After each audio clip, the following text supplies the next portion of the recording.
Good evening. My name is John McCormley, and on behalf of the Interfaith Alliance of Iowa Board of Directors, it's my privilege to welcome you to this anniversary celebration, Bending the Arc Towards Justice for 25 years. Thank you for joining this virtual celebration. We'd hoped that this would be an event with a nice dinner and great conversation, but one of the core values of the Interfaith Alliance is community, and an in-person gathering of this size just isn't in the best interest of our community right now. So thank you for your flexibility and for your commitment to this organization. We've put together an amazing event tonight, one that's a tribute to our 3 outstanding awardees, a look towards the future, and a celebration of all that Interfaith Alliance has accomplished in the last 25 years. Dr. Martin Luther King famously said, "The arc of the moral universe is long, but it bends towards justice." 25 years ago, community leaders and people from Des Moines came together to form this extraordinary organization in response to a wave of bigotry and homophobia masquerading as religion. They were determined to not be intimidated by extremists and committed to the idea that no ideology has a monopoly on truth. Today, the Interfaith Alliance of Iowa has grown into one of the leading voices for justice in the state, a coalition of people from all walks of life, from all forms of faith, dedicated to religious freedom, promoting civil discussion and equal opportunity, and the idea that justice for all really means all. Dr. Cornel West says justice is what love looks like in public, and being a voice for justice means standing your ground for what's boldly compassionate and uncomfortably true. All of tonight's honorees have done just that, starting with Community Leader Awardee Alejandro Alfaro Santis, a faith leader who has intentionally used his voice to advocate for and create a more welcoming community for everyone. Our Joy Coining Public Leader Award will go to the Des Moines Public Schools, the largest school district in our state, which finds itself beset by new challenges ranging from pathogens to politics, and still working to create a vibrant and safe learning environment for all our kids. And our Partner Organization Award tonight will go to One Iowa, which has been a leader in the fight for marriage equality and one of the Interfaith Alliance for Iowa's most staunch allies for many, many years. The arc doesn't bend by itself. It takes intentional work by each of us to envision a more just world and to do what we can to make it reality. And we do more when we do it together. Interfaith is so fortunate to have Connie Ryan leading our effort. For the last 18 years, Connie has been our executive director, and we could not have a more committed, respected, and thoughtful leader. In the last few years, we've grown, adding Kristen Clark and Bridget Faber-Rayburn to our staff to help us expand our voice and amplify our reach. And our organization is part of the National Interfaith Alliance, headed by Rabbi Jack Moline. Now, Jack wasn't able to be in Iowa here tonight, but he sent along a video message to help us celebrate our 25th anniversary. So take a listen now to a message from Rabbi Jack Moline, the head of the Interfaith Alliance nationally.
Okay.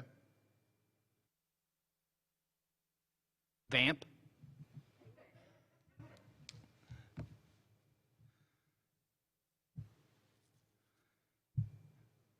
Well, Jack's always been a very soft-spoken guy. We'll get back to Jack's message here momentarily.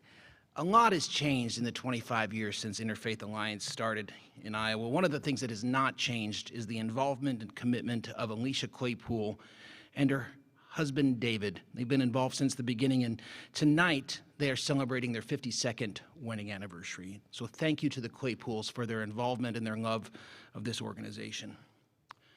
Another thing that has not changed is the presence of extremists in our state who are willing to push the boundaries of cruelty, enacting laws out of a particular ideology. This year alone, in the Iowa legislature, we saw laws passed that punish educators for teaching students the truth about our history of systemic racism, laws that prevent local officials from recognizing science, and still more efforts to deny our LGBTQ friends the right to be themselves. The arc can be painfully long. The length and breadth of the struggle for justice is seemingly limitless.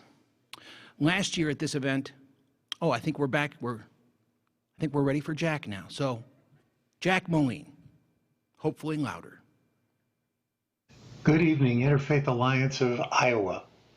This is Jack Moline. I'm the president of Interfaith Alliance nationally, and I am very glad to wish you congratulations on your 25th anniversary, our longest and strongest affiliate. You know, I was there at the beginning. I was a member of the board 25 years ago when Iowa came on board, and since then I've watched a small volunteer operation grow into an extraordinary influence in Iowa politics, in Iowa concerns, and in the lifeblood of Interfaith Alliance nationally. Your executive director, Connie Ryan, is not only a good friend, she's a teacher and an inspiration to me, and I wish you nothing but success in the years to come. My early support for Iowa paid off in an important way for me. I was very glad to be able to receive from Alicia Claypool, who was your original executive director, a gift that I wear to this very day, because it reminds me that two of my favorite things about Iowa are Interfaith Alliance and the Iowa Cubs. Congratulations. Thank you, Jack. Thank you, and it's good to see that Iowa Cubs hat on somebody who isn't playing for the Chicago Cubs at the moment. Sorry, little trade deadline joke there. Last year at this dinner, we also had a technical problem with the whole feed cut out, so hopefully we're on a better track than we were then. Another thing we did last year is honor former Iowa Chief Justice Mark Cady with our Public Leader Award, and I recently came across a piece of his writing that really resonated with me, and I wanted to share it because I think it says so much about where we are on our journey towards justice. You see, in 1910, there was a pharmacist from Floyd County named Maddie Carragher. She challenged a law that disqualified female pharmacists from selling intoxicating liquors. The Iowa Supreme Court rejected her claim, finding that that law was appropriate because men were better suited to the job than women. Now, Justice Cady wrote about this case not long before he passed in a dissent in a wholly separate case, but what he said, I think, tells us a lot. Justice Cady wrote that the court in 1910 rejected Maddie Carragher's claim not because it didn't want to do justice, but because it could not see the injustice in her claim. He wrote, "The injustice seared into that view could not be seen on that day in 1910 because the lens used to judge the facts and examine the claim was the same old lens that had been used in the past. The smudges of the past obscured the injustices that are now fully visible in hindsight." One of the most important observations that can be drawn from our legal history is that justice can only replace injustice when a challenge to the law is examined through the lens of those who have been forced by our law to endure the injustices of our past. Until this is done, the past remains, as does the injustice. This is why it's incumbent on each of us to speak up for justice, to clean the smudges off the lens. The journey toward a more perfect union can seem slow in a day and age when social progress is repeatedly lapped by social media and when the spread of communication outstrips the spread of justice. The arc is long, but when we examine where we are today versus where we were 100 years ago or even 25 years ago when this organization was founded, you'll see movement, ever so slightly, toward that horizon where the arc of the universe bends towards justice. So tonight we celebrate 25 years of bending the arc together. We're going to hear from three extraordinary faith leaders. Reverend Rob Johnson, whose work with Urban Impact Show and No Justice, No Peace has made a real difference in the Black community in Iowa. We're going to hear from the Reverend Dr. Jennifer Harvey, whose book, Raising White Kids, is one of those books that's going to be read generations from now. And next, we're going to hear from Reverend Bridget Stevens, who's the head of the Iowa, Nebraska, and South Dakota conferences of the UCC, the executive conference minister, and a longtime friend of our organization. So thank you for being with us, and please welcome Bridget Stevens.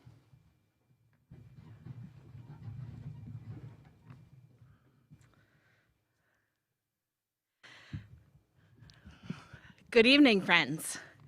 I am the Reverend Bridget Stevens. My pronouns are she and her, and I am delighted to be with you tonight. I'm mindful of the land where I am standing here in Des Moines, having been the home of the Iowa or Bakoche tribes long before my ancestors were. Thank you to Connie Ryan, to the board members of the Interfaith Alliance of Iowa, the sponsors and guests of this evening, and to all of those who have stood in this spot celebrating the work of this organization for the past 25 years. I am honored to share this evening with you. I have a confession. I've been agonizing over what exactly to say tonight because I'm a little undone by both the opportunity and the responsibility of speaking on behalf of Interfaith Alliance of Iowa from this side of the microphone.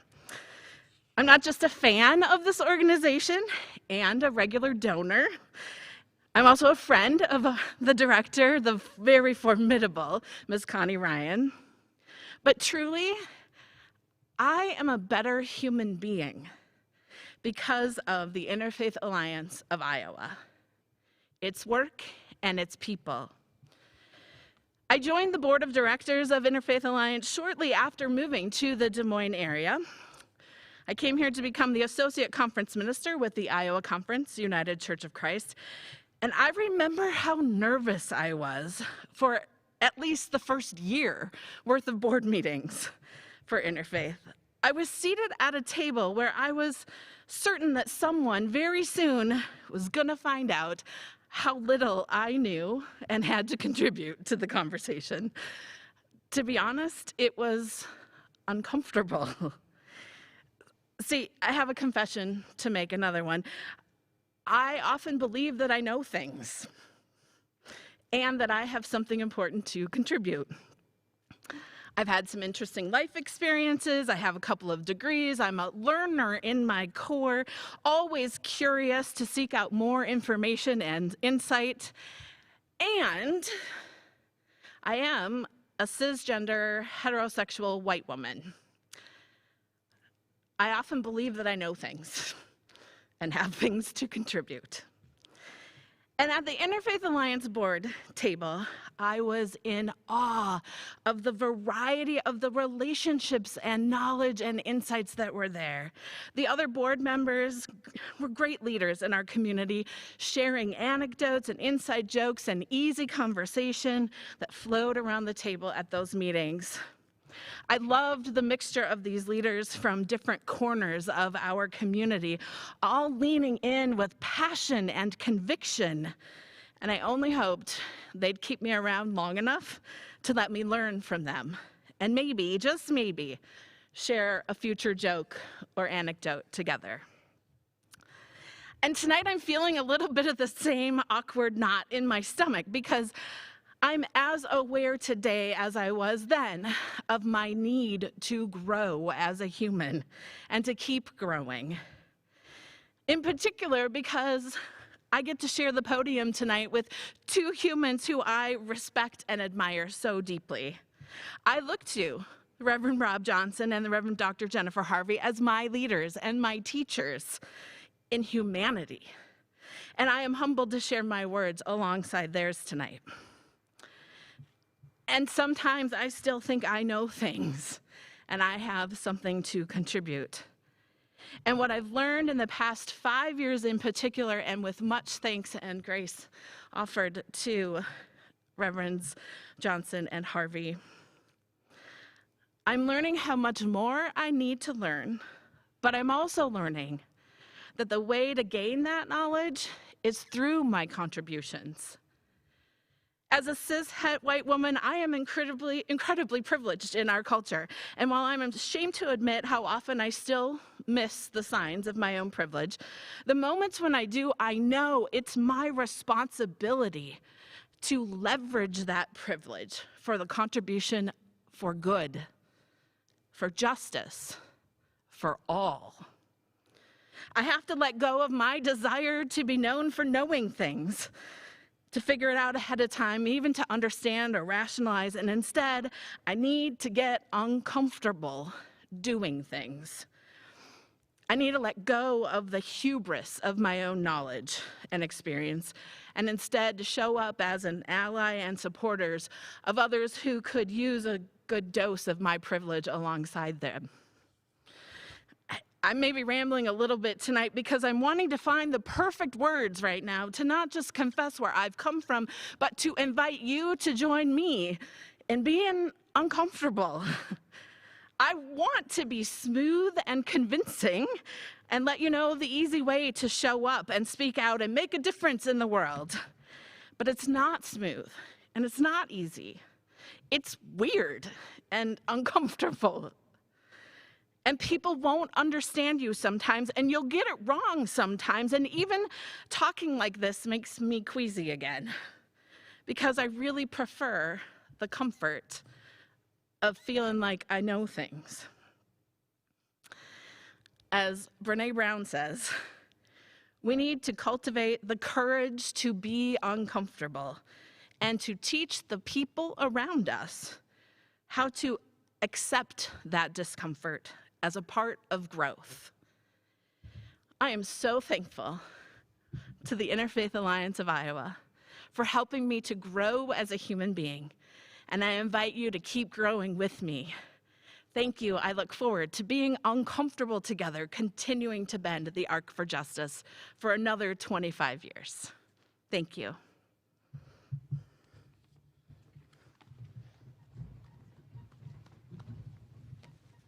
Thank you, Bridget, for those thoughtful and really impactful comments. And now I'd like to introduce the engine who makes the Interfaith Alliance go, the executive director for the past 18 years and one of the most respected and influential voices really that I know, my good friend, Connie Ryan.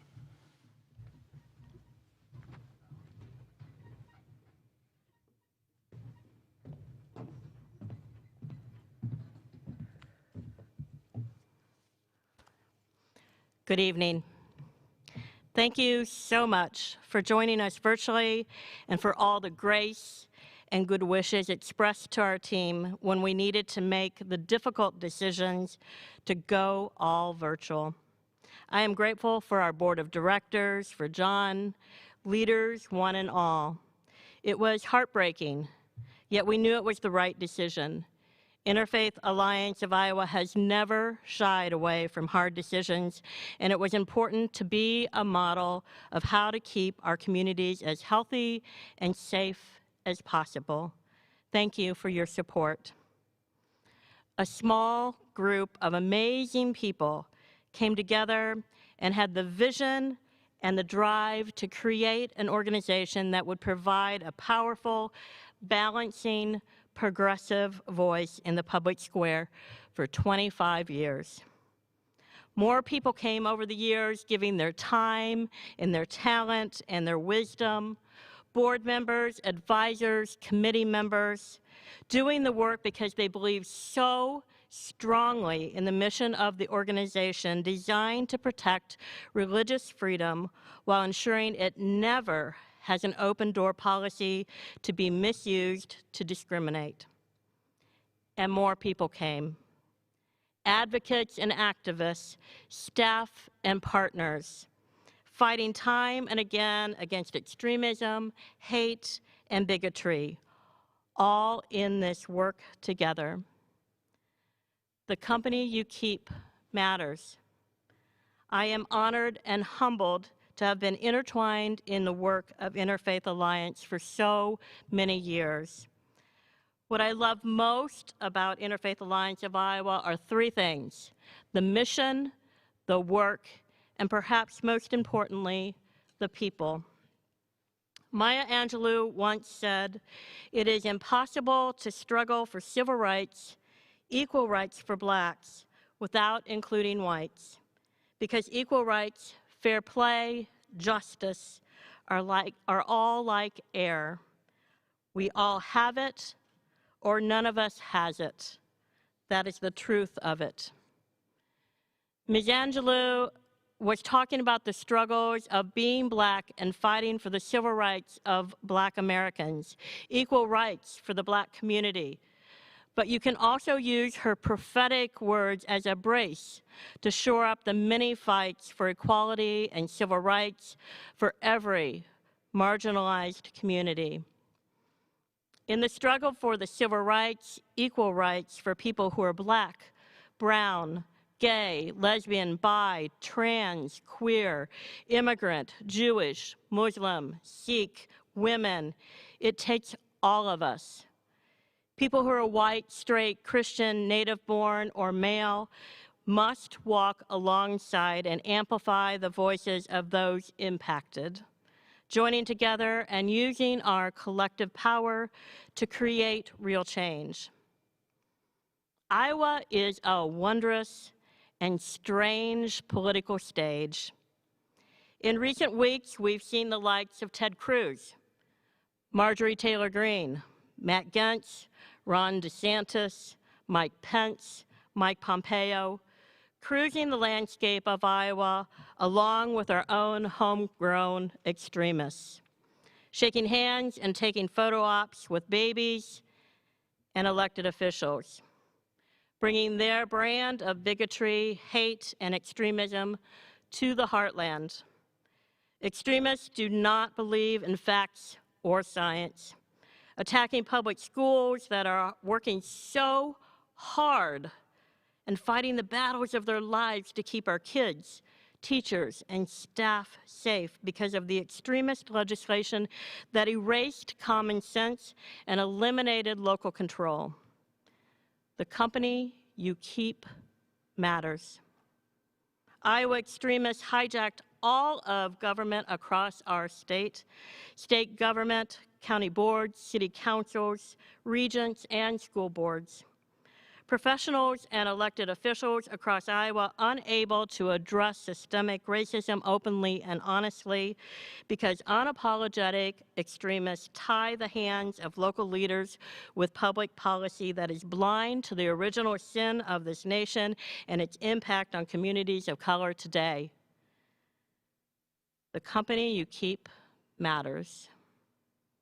Extremists banding together to carry out their extreme agenda of bigotry, exclusion, and big brotherhood.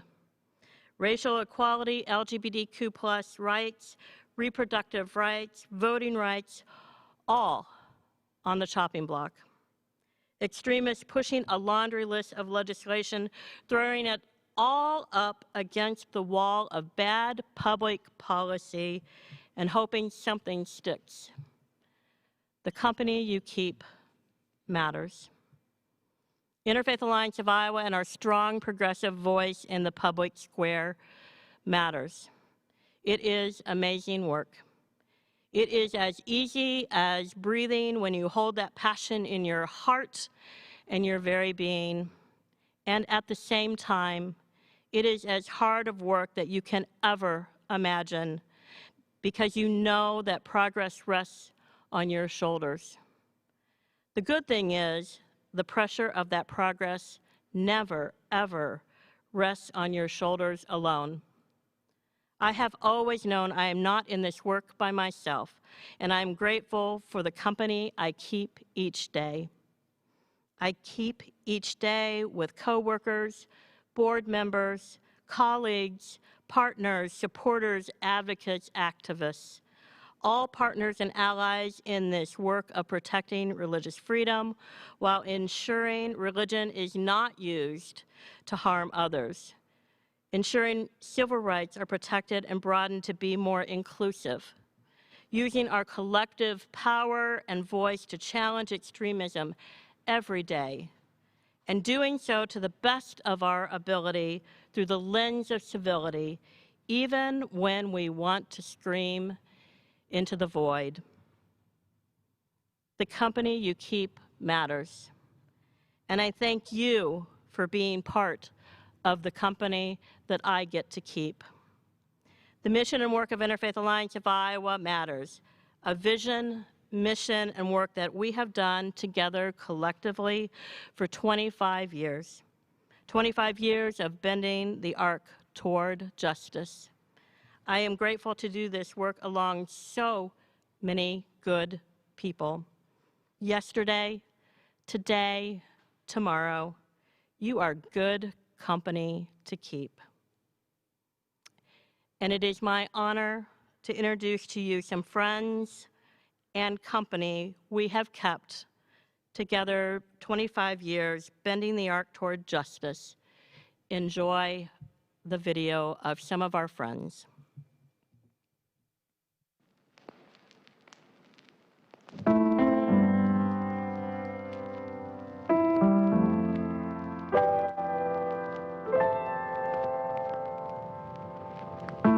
I first got involved with Interfaith at an award dinner just like this one.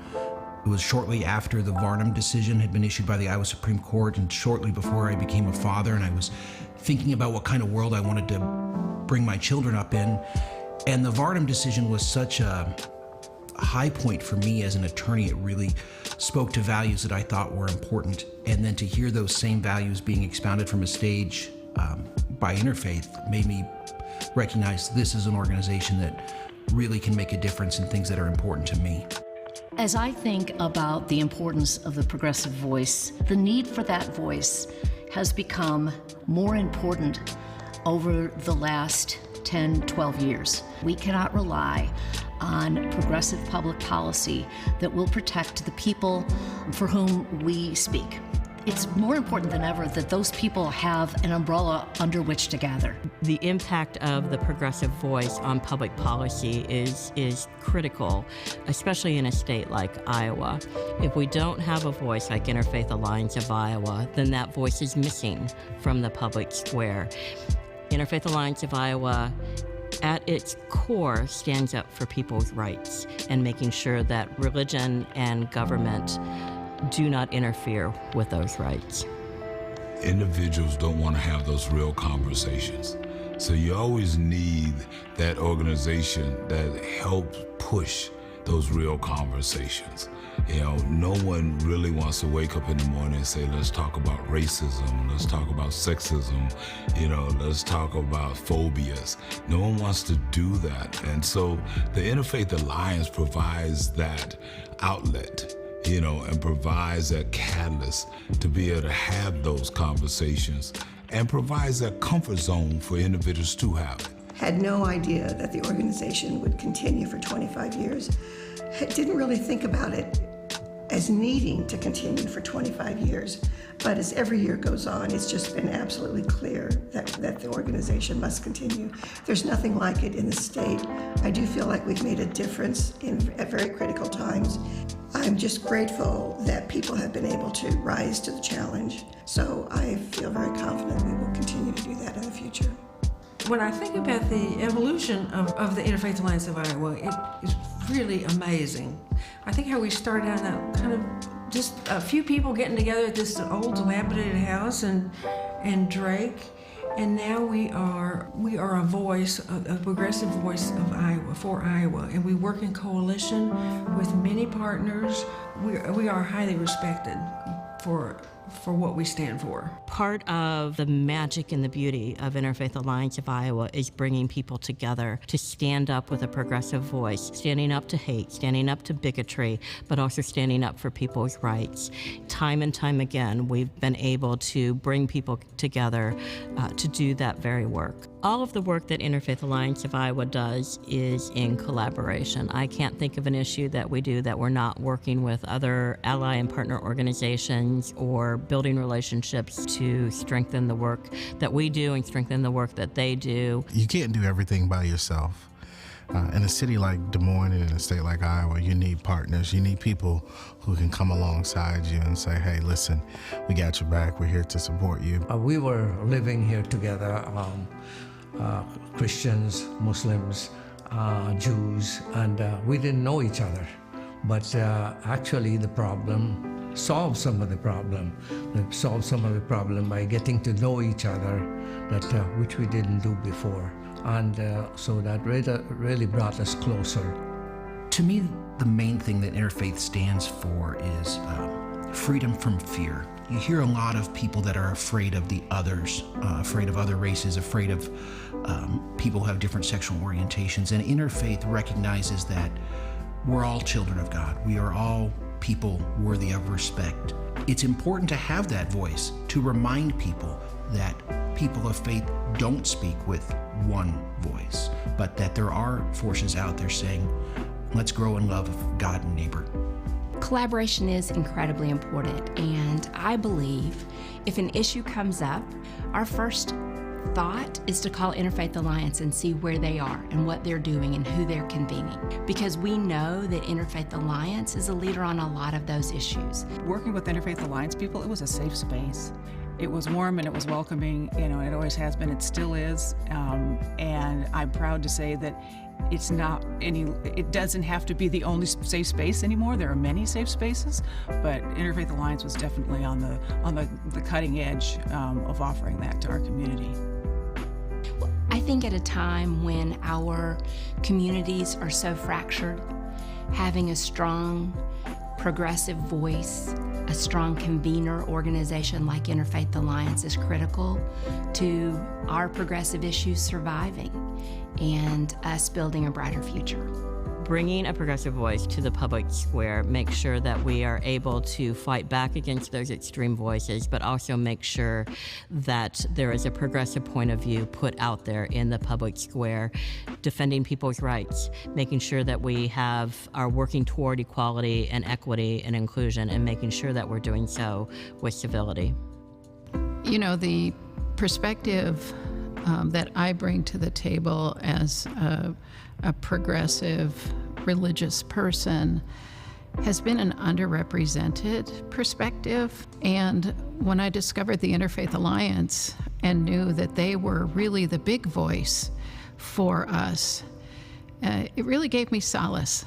The progressive voice is so often underrepresented in the media, and I'm thrilled that the Interfaith Alliance has such a national standing and then a big local standing. So to have my voice represented along with that of so many other religious progressive people is a huge step forward in my world.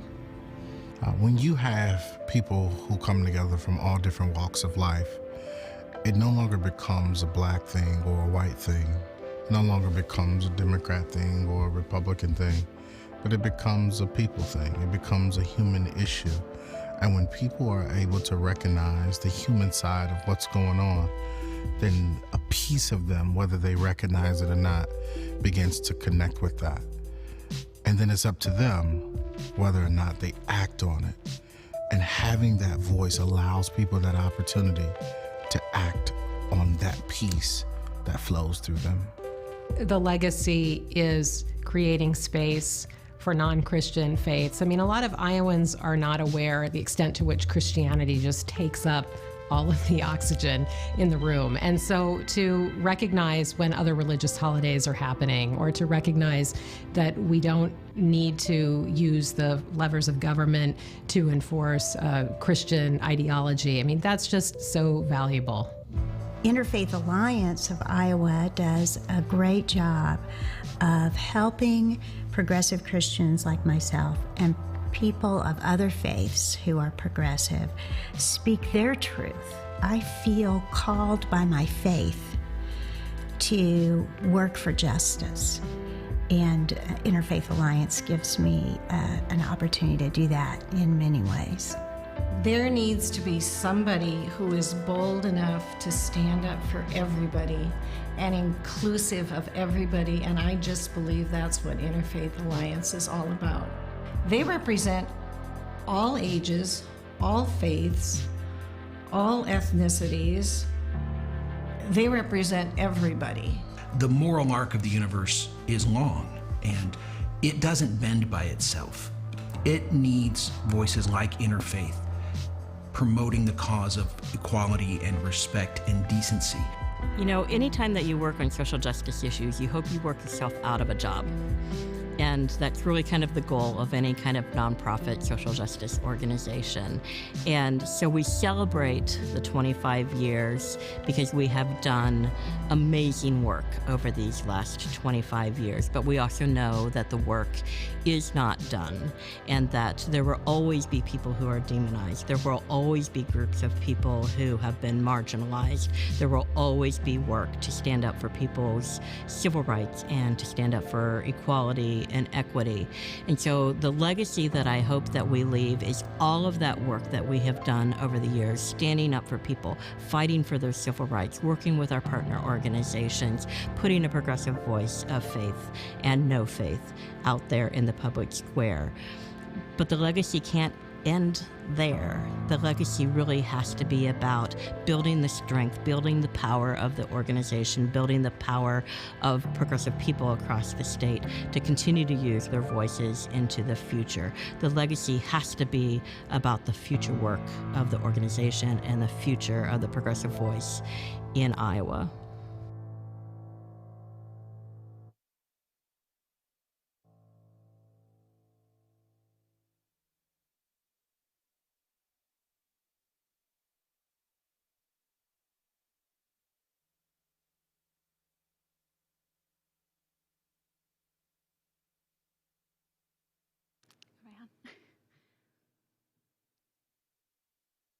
What a great video. It really puts into perspective our impact over the last 25 years. My name is Bridget Fagan-Reedburn, and I am the Director of Development and Community Engagement with the Interfaith Alliance of Iowa.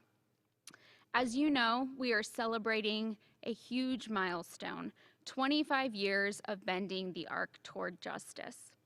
We are so proud of the work we've been able to do for the last 25 years. Many of you have been part of that work for many, many years, and others have joined us more recently. We are so thankful for each and every one of you. You have helped make real change together. John, you've been part of this work for a while. Why have you stayed part of this work, and what are some of your favorite moments? You know, I knew you were going to ask me this question, and I did not know how I was going to answer it until I heard Connie speak. And it really is all about the company that we keep. I mean, even though we're not doing an in-person dinner, we still have a few folks in the ballroom with us tonight, like Reverend Rob and Reverend Dr. Harvey and Bridget Stevens. And I think about all the people I've had the opportunity to work with, and these are just people that I admire, whose commitment to equality and justice permeates every fiber of their being. And it's a joyous thing to be a part of. I'm so proud that, you know, since you've come on board, Bridget, and the organization has grown, we're doing more events in other parts of the state. I think we've on track to do more good work thanks to the money we've been able to raise tonight. And there's just so much work that needs to be done, but with the group of people that we work with and the company we keep, there's a lot of great days ahead. Mm-hmm. Well, thank you, and thank you for being part of that work, John. So this year, as we got ready for the award dinner, you know, we met with a lot of supporters to talk about the last 25 years and making an investment also into the future of the organization. So I want to thank all of the visionary sponsors and the award dinner sponsors tonight. We have big goals to grow our impact across the state, just like you talked about, by engaging and empowering progressive people in smaller communities, especially focusing in rural eastern Iowa. We know there are people all over the state that support our mission and care about the future of our state, and we need to connect with them. I know that almost everybody watching has probably made a contribution to Interfaith in the past, but if you can reach in again and support this extraordinary organization, if it's an extra gift, or if a friend invited you to watch tonight and you haven't yet had the opportunity to give, we would like to honor that 25 years of great work, but also set us up to continue to do this work in the years to come. So please invest in Interfaith of Iowa. So to make a gift tonight, you can go to www.interfaithallianceiowa.org and click the donate button. The information should be right there on your screen. All of your financial support goes right to work to support our programming work and the critical, statewide expansion work that we're focused on. So again, thank you for all of your support of tonight's event and for all you do to make us a powerful force for good in the state. And now, while you're working on clicking that donate button, we'd like to bring up our next faith leader to speak to us tonight, a man who I've had the pleasure to get to know over the last 18 months or so, and he is an extraordinary voice who I think is really going to have an impact on you. Please welcome Reverend Rob Johnson.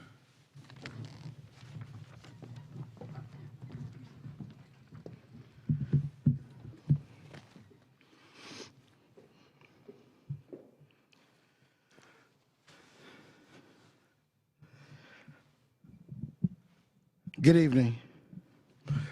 My name is Reverend Rob Johnson, and I am excited to be here on tonight. First, I'd like to thank God, simply because He allowed for all of us to wake up today. It's a little somber moment because just a couple days ago, we lost two friends in our community. And so just waking up today is simply an honor and a privilege. I'd like to thank Miss Connie Ryan. Where did she go? Oh, there she is. Thank you for not only your countless efforts in our moments, but also thank you for being an ear in moments where I've wanted to react and pulled me back. And so thank you for that. And I wanted to say that publicly because people don't know that sometimes you need somebody that don't look like you to step in to help you in moments where you need to pull back. Also, thank you to the Board of Directors for this opportunity to speak before you. And to my friends, Reverend Stevens and Dr. Harvey, thank you so much. But I can't leave out my date tonight, who was my niece, my 11-year-old niece, Miss Sanaya Johnson. She acts as my speech critiquer on most occasions, so hopefully this one goes well.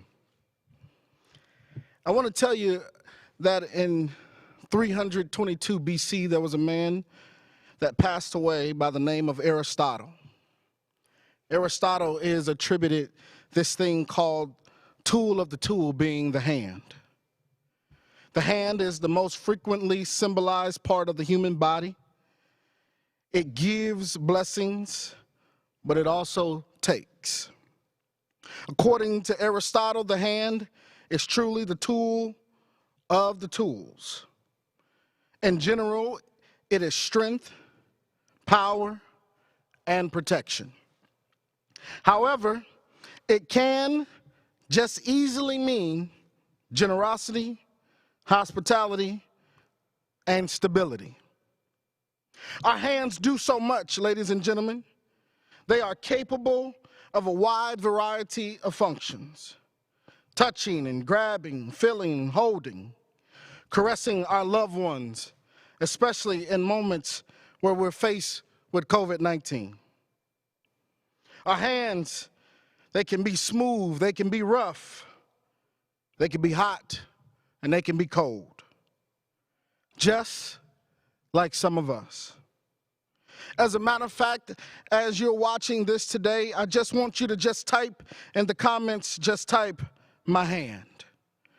Why am I asking you to type it? I'm asking you to type it because if you decided to lend someone some money, you lended someone an economic hand. When we go to the doctor for an illness, we're getting a medical hand. When I call my friend, when my car seems to not work, I'm getting a mechanical hand. When I go see my dentist for my 6-month, maybe 9-month or 12-month cleaning, depending on how long it's been, that's a dental hand. For my mentors like Representative Akeo or Deidre DeGier or even Connie Ryan, that's a shaping hand. And for those of you who've decided to stand up for people who don't look like you, stand up for people who have been dealt a hand that was not fortunate for them, but yet and still you speak out, that's called an accountability hand. They only gave me 7 minutes, so I'll hurry to a close. But I just want to remind you that this is deeper here, ladies and gentlemen. It's deeper because there are people right now who are suffering in our education system because somebody didn't lend simply a hand. Our hand is also used for voting. Voting is one of the very critical points in our society on how decisions and policy is made. So I'm asking you, ladies and gentlemen, to please use your hand. Use your hand to lift somebody up today. Use your hand to make a donation today. Use your hand to give someone a warm embrace. Use your hand today for somebody who needs a helping hand. And I'll close with this story. There was a young man who had been acting up in school. It was a little rough for him, but he knew that his mom may have to use her hand. So one day he went home and he looked at his mom and he said, "Mom, I'll be good for a whole week if you take me to the candy store." So the mom agreed and he went to school for that whole week. Ladies and gentlemen, he was a good kid for that week. He got home Friday, he got off of the bus, and can't you just picture this kid? He's running to his front door, running through the grass, trying to get to the door so that he can open it to remind his mom that he was good all week. So when he gets there, his mom is waiting there with a warm embrace as she grabs him by the hand. He says, "Mom, I've been good all week. Now take me to the candy store." So she gets him to the candy store, and when he gets there, there's this bucket of candy sitting there. And the woman looks at her son and she says, "Son, go ahead on and put your hand in the candy jar." Connie, he says, "No, I don't want to put my hand in the candy jar." John, she looks at him and she says, "Boy, if you don't put your hand in that candy jar." Dr. Harvey, he says, "No, I don't want to put my hand in the candy jar." Reverend Stevens and Sanaya, he says, "No, Mom, I don't want to put my hand in the candy jar." She says, "Boy, put your hand in the candy jar." He looks at his mom finally and he says, "Mom, I want him to put his hand in the candy jar. See, because if he put his hand in the candy jar, I'll get more candy than my hand." Well, I tell you this, ladies and gentlemen, I'll close by simply saying we have to put our problems in each other's hands, because if we're going to build the ark, it's going to take all of our hands. But let me tell you, it's not just our hands, but it's God's hands, because God has to be the one to put his hand in our problems. God has to be the one to put his hand in our community. God has to be the one to put his hand on our sick. God has to be the one to put his hand on mental illness, to put his hand on economic justice, to put his hand on educational freedom, to put his hand on reproductive rights, to put his hand on this state of Iowa. So ladies and gentlemen, as we dip into this candy jar, remember that it's not our hand that's going to do the work, but it's going to be God's hand, because that's whose hand we all must be in. May God bless you and heaven smile upon you.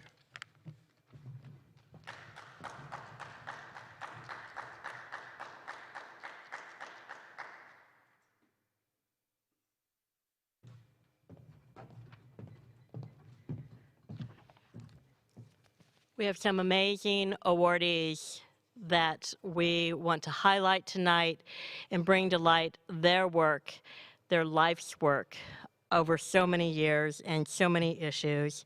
It is my pleasure to have 3 board members from Interfaith Alliance of Iowa do the presentations for each of these awardees. First is Sonia Reyes, and then we will have Sabria Khan, and then finally Lisa Merkel. Sonia?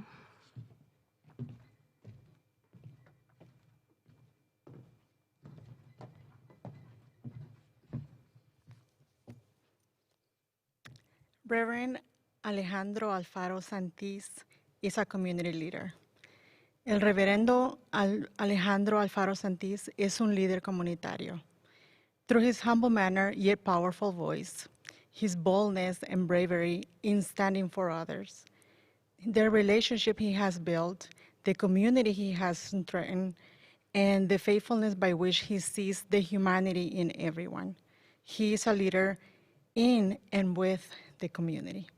Reverend Alejandro Alfaro Santis has been a pastoral leader with Trinity Las Americas for 8 years, a small, multilingual, and multicultural United Methodist congregation in the center of Des Moines. A congregation that by society's standards will never fit into the mold of powerful and influential. Yet, under the care of and guidance of Alejandro and the faith leaders before him, Trinity Las Americas is a faith community that is amazingly powerful and influential in their community. Alejandro walks the walk with the immigrant community and communities of color. He fights tirelessly against hate and bigotry. Regardless of whom the target might be, he advocates for protecting the vulnerable and expanding the rights for all, because all means all. Whether organizing a rally or marching with other protesters, Alejandro walks humbly at the side of God and with his community. Alejandro is committed to the hard work of ensuring all the people's rights are maintained, and because of his deep faith, making connections and building relationships with other leaders.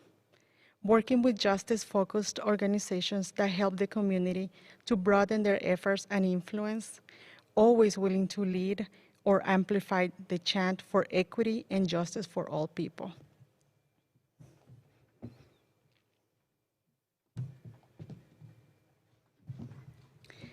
And so, in recognition of Reverend Alejandro Alfaro Santis, we award the Interfaith Alliance of Iowa Community Leader Award for your faithful commitment to create a welcoming community, and for your willingness to always use your voice to fight for the rights of all.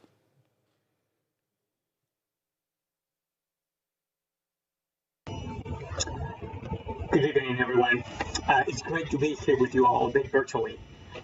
But actually, there's something about people united in one spirit, whether we're physically present. Our common bond is stronger than time and space. And having said that, we're going through some difficult times. Things are stacking on top of one another.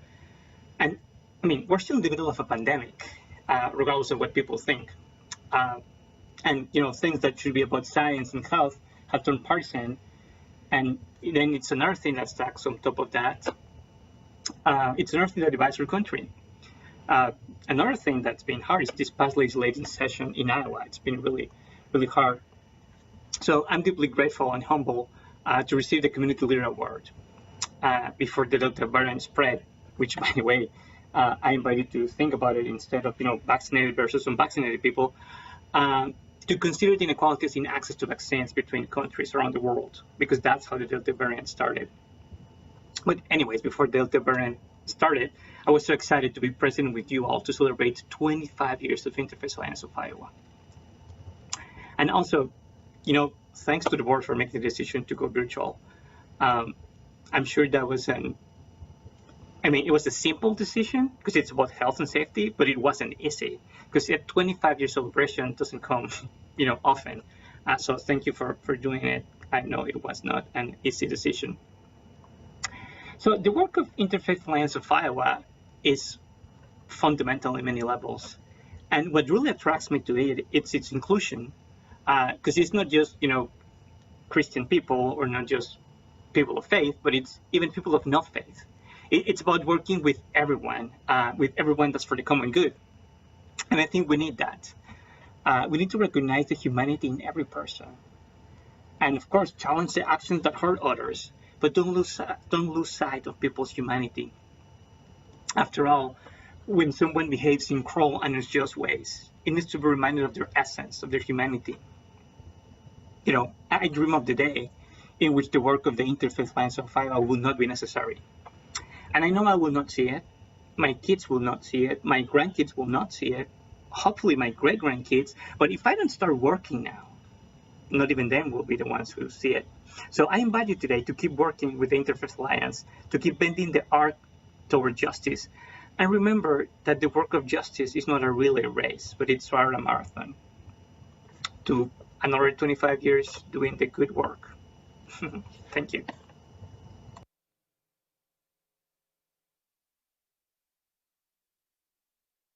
The Joy Corning Public Leader Award was created in 2017 to honor the legacy of Lieutenant Governor Joy Corning. Joy epitomized what it means to be a public servant and a leader committed to the common good for all.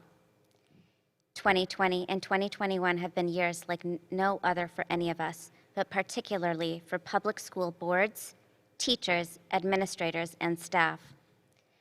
COVID-19 and the pandemic challenged public schools to quickly pivot time and again to keep the children in their care as well as staff as healthy and out of harm's way. We applaud all public schools, boards, teachers, administrators, and staff, all public servants and leaders in their own right for their heroic efforts. Des Moines Public Schools stood out in a large crowd of heroes because of the enormous lift of keeping 30,000 students safe, plus thousands of staff, while continuing to provide excellent educational options. Additionally, multiple challenges were forced upon the district by those at the state level who were and remain determined to wrestle away local control from all local elected officials. School board, city councils, and county supervisors. Des Moines Public Schools faced an additional challenge as state officials attempted time and again to punish Iowa's largest school district for decisions that were common sense, science-based, and focused on safety. 2020 also brought our nation's history with race, discrimination, systemic racism, and systemic violence toward the Black community into the spotlight. And as the nation struggled and many people began to listen, learn, and have real conversations, public schools across Iowa were thrust into the center of a fabricated battle over the education of our children with attempts to ban trainings and conversations on racism, limit curriculum, and ban elected officials from making decisions at the local level. Des Moines Public Schools used their power and voice to fight against efforts designed to hinder open and real conversations about race and racism in all public schools. Although eventually losing the battle, Des Moines Public School leaders also fought hard to maintain the diversity plans that provided local control and decision-making authority for open enrollment requests for 5 school districts, an option put in place years ago to stop white flight and provide better balance for highly diverse school districts. State officials eliminated local control and the diversity plans this past legislative session. Even with these challenges placed before them, the Des Moines Public School District continues to be a leader in promoting equity and inclusion, working hard to find new avenues to benefit the diverse school population in the district. And so, in recognition of the Des Moines Public Schools School Board, administration, and staff, we award the Joy Corning Public Leader Award for your unwavering commitment in these challenging times to provide an excellent education, ensure health and safety, and address necessary systemic changes for all children in your community to succeed. Good evening. The Board of Directors of Des Moines Public Schools wants to thank Interfaith Alliance of Iowa and its board for recognizing my fellow board colleagues. We know that Joy Corning was an impactful leader who stood up for others and made a difference. We as a board will continue to stand up for our students as we prepare them for the next stages of their lives. So on behalf of the Des Moines Education Association, we are excited to be part of this tonight to help celebrate all of the great work that is being done across the state of Iowa. And our congratulations goes out to the other award winners as well tonight. We love that Interfaith Alliance has chosen to be active in our community and to be supportive of public schools and of public educators. And we just thank you. It's such an honor to be chosen for this award. And we look forward to continuing partnering with you as we continue to work towards doing what is best and what is right for our students. Good evening. It is truly an honor to be included among such esteemed recipients of the Interfaith Alliance of Iowa Faith and Freedom Awards. Too often, the good work of public servants that regularly go above and beyond in the service of our community go unrecognized. Indeed, it sometimes feels that the harder we work, the more we are portrayed as the problem rather than as part of the solution. The last year and a half have been challenging for everyone. In our schools, our students and families, and our entire staff have been challenged physically, socially, emotionally, and at least speaking for myself, spiritually. I am grateful for this recognition from the Interfaith Alliance of Iowa, an organization for which I hold great respect and that I consider a partner in our shared mission of empowering diverse voices and protecting what seems to be our increasingly fragile democracy. I pray that collectively we will accelerate the bending of the arc away from extremism and toward fairness, justice, and civility. Thank you again.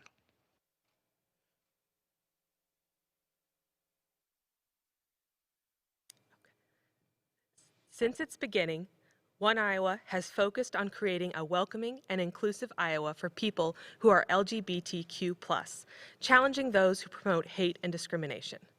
The work was initially focused on marriage equality for couples of the same sex so that they may enjoy the privileges and responsibilities of legal marriage, no different than any other couple. With the Iowa Supreme Court's Varnum decision in 2009 and the U.S. Supreme Court's Obergefell decision in 2015, the legal barriers to marriage for the LGBTQ+ community began to fade away. But the work was not done. The leaders of One Iowa knew that discrimination takes on many forms, both systemically and culturally. One Iowa has done perhaps its best and most important work over the last 5 years in leading the fight for equality and against efforts to discriminate based on sexual orientation and gender identity. Working in coalition with partner organizations like Interfaith Alliance of Iowa and Action Fund and many others, One Iowa has led the charge in blocking innumerable pieces of hateful and harmful legislation and helped to protect the Iowa Civil Rights Act in the process.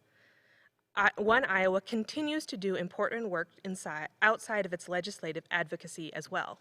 For example, providing critical trainings for a variety of employers on workplace inclusivity and culture, and hosting leadership trainings for the next generation of LGBTQ+ leaders. One of the most important aspects of One Iowa's work is being a strong voice in the public square for LGBTQ+ rights and consistently pushing back against those who promote discrimination and hate. And so, in recognition of One Iowa, we award the Interfaith Alliance of Iowa Partnership Organization Award for your fierce voice for equality and justice and for always protecting the rights of LGBTQ+ Iowans. Good evening, everyone. My name is Courtney Reyes, and I'm the Executive Director of One Iowa. My pronouns are she, her, and hers. And I'm Keenan Crow. I am the Director of Policy and Advocacy at One Iowa. My pronouns are they, them, and theirs. Thank you so much for this incredible honor of the Community Partner Award. I am proud to accept it on the behalf of the One Iowa team here with Keenan tonight. Thank you to the Interfaith Alliance for your continued support in the advocacy work that happens every single day to fight for LGBTQ rights. I'm extra honored tonight. I get to work with Connie almost every single day during the legislative session. It always feels extra special to be awarded by somebody that sees the work that you do all the time. So thank you so much to Connie. Thank you to the Interfaith Alliance. Congrats on 25 years, and here's to 25 more. We'll be fighting right here along with you. Thank you so much to our presenters tonight, and congratulations to all of our awardees. They are well-deserved, and we are grateful to your work and will continue to do the work alongside of you. And now it is my distinct pleasure to introduce to you my good friend, Reverend Dr. Jennifer Harvey. She is one of the biggest rock stars of all rock stars in our galaxy, and I'm delighted that she is with us today. Jennifer Harvey. Thank you so much, Connie. Thank you, Interfaith Alliance. Friends, it is such a gift to be with you tonight, celebrating 25 years of Interfaith Alliance working to bend the arc toward justice. You know by now where that phrase comes from, of course, from the Reverend Dr. Martin Luther King Jr. And King reminded us when we were tempted to despair, tempted to give up, tempted to allow the hard, and there was a lot of hard in the 1940s and 50s and 60s, tempted to allow the hard to rob us of a vision for a better future, a better now. King told those who were feeling that hard that, yeah, the moral arc of the universe is long, but it bends towards justice. So what does that mean, the arc is long? Well, it means that justice and peace and the flourishing that can only come when under those conditions seems sometimes to arrive so slowly, like so slow. That arc is long, but it does arrive. And it bends. But the thing is, King and the so many who organized with him and the so many more who showed up when organizing leaders put out the call, none of those folks pretended or presumed that that arc would just bend on its own. No. All of those folks knew it had to be bent, had to be pulled on, taken into human hands, in that case, theirs, to bring it into alignment with the just conditions necessary to continue to build the world that all human beings deserve. Those folks knew that, and so they did that. So friends, I don't need to tell you tonight that things are really hard right now. I mean, for crying out loud, I'm talking to you through a computer screen. You know they're hard. But here's what I also want to make sure that you do also know. It's this. When things are really hard and we are most likely to feel very alone, even if we're in a house with too many people who never leave because it's a pandemic, and yet we're so alone in that full house, right? It's in those very moments that we most need to come together, to join hands, link arms, look up, look out, and together together work to bend that arc towards justice. And that's the gift of the Interfaith Alliance. It's not that the Interfaith Alliance walks around telling Iowans we need a better world, better conditions in the state, in our counties, in our cities, in our neighborhoods. We already know that. It's not that the Interfaith Alliance sits around just pointing out all the ways that our elected officials have allowed or used certain kinds of religious beliefs to actually erode conditions of justice and belonging and public health and safety, democracy, the very conditions in which we all can actually thrive. We already know that's what's going on.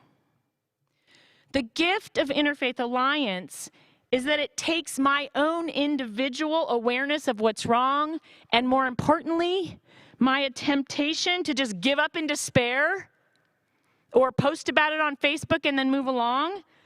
And Interfaith Alliance has said, hey, Jen Harvey, you're not alone. And you're necessary for this movement because there's a community of diverse, committed humans of all kinds of faith traditions and of no faith traditions standing at the ready right here with you in this place. And Interfaith Alliance hasn't just said that, it's actually gone on to make it so. It said, hey, there's a community standing at the ready right here with you in this place, and now we're going to do that work.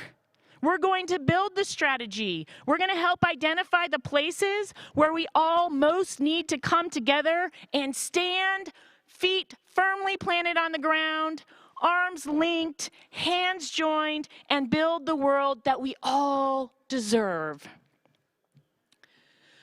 Friends, we are living in times when we have got to stand up and be counted. We have got to. We have to make our voices heard for justice, for belonging, against hatred and vilification, for resources being distributed not only equitably, but in responsive redress to unjust resource redistribution that's been long-standing in our state.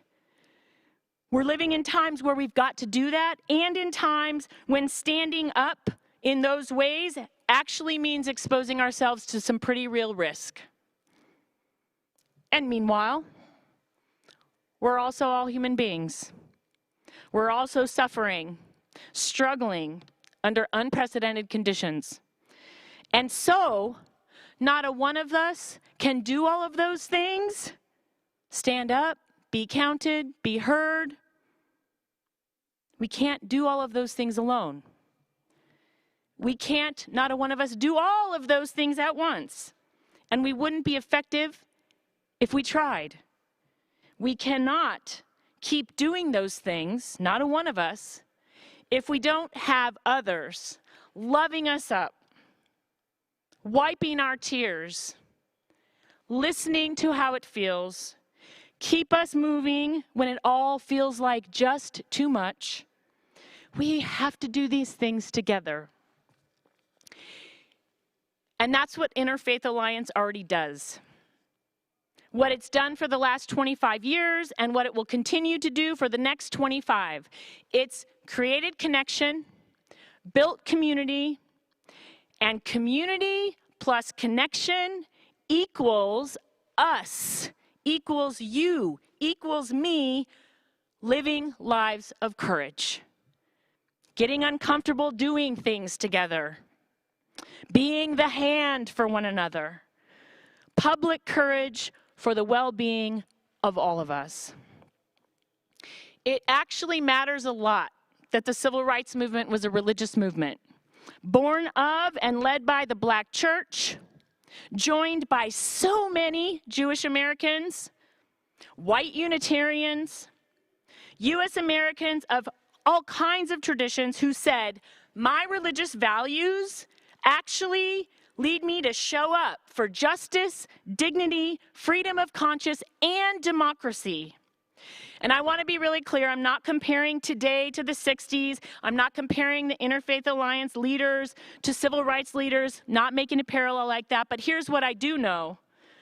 The tenacity of the thousands and thousands who, along with King, worked to actually bend the arc of justice during that time, it was rooted in a deep, clear, and shared sense that our primary human condition, our primary state, is not one of alienation.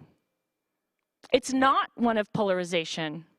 It's one of togetherness and love, our original condition, said King. It's not a state of individualism. It's a state of interconnectedness. And so, when it was time to stand and be counted in conditions that were very risky, it was that deep-rooted clarity that came from diverse religious traditions that made it possible for those ancestors, diverse actors in the civil rights movement, to come together and bend the arc. Community plus connection equals courage. And public courage is what it takes to build the world that we all deserve.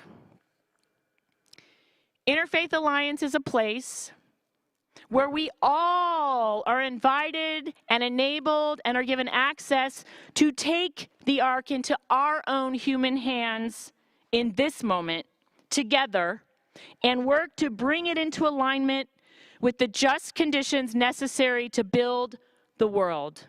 And so I am so grateful for the chance to commit and recommit again to community and connection, and to continue with you to grow the public courage we need and all Iowans deserve.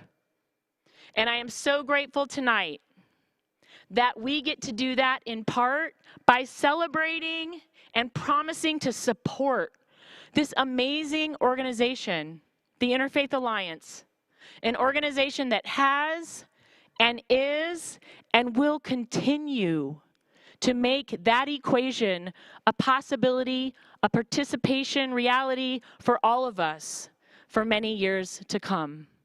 Thank you so much. Let's continue to build courage.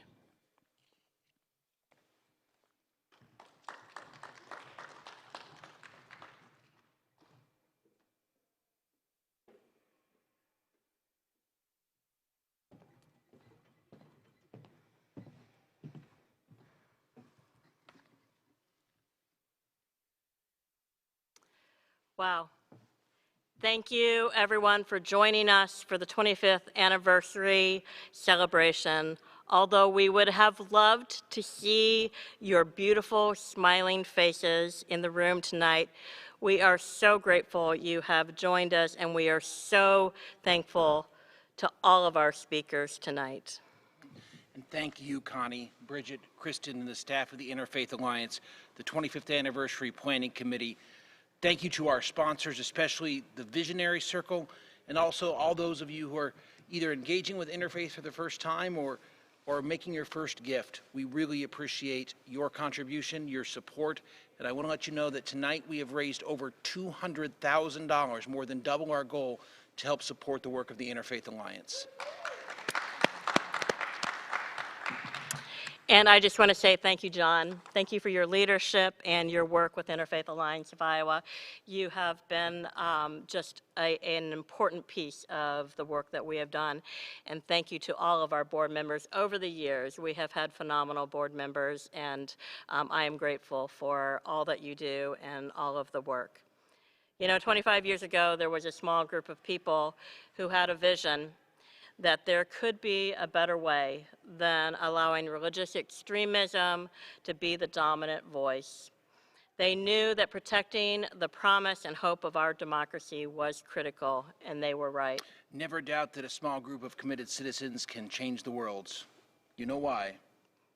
It's the only thing that ever has. Thank you time and again. The Interfaith Alliance has stepped up and raised its collective voice to do the work, partnering with old friends, making new friends along the way, protecting religious freedom, advancing civil rights. It's an organization I'm proud to be a part of, and it's been a wonderful evening to spend with all of you. Thank you to all of you who make Iowa a better place. Thank you for being part of Interfaith Alliance of Iowa. Thank you for joining us tonight. Please stay safe and be well. Good night.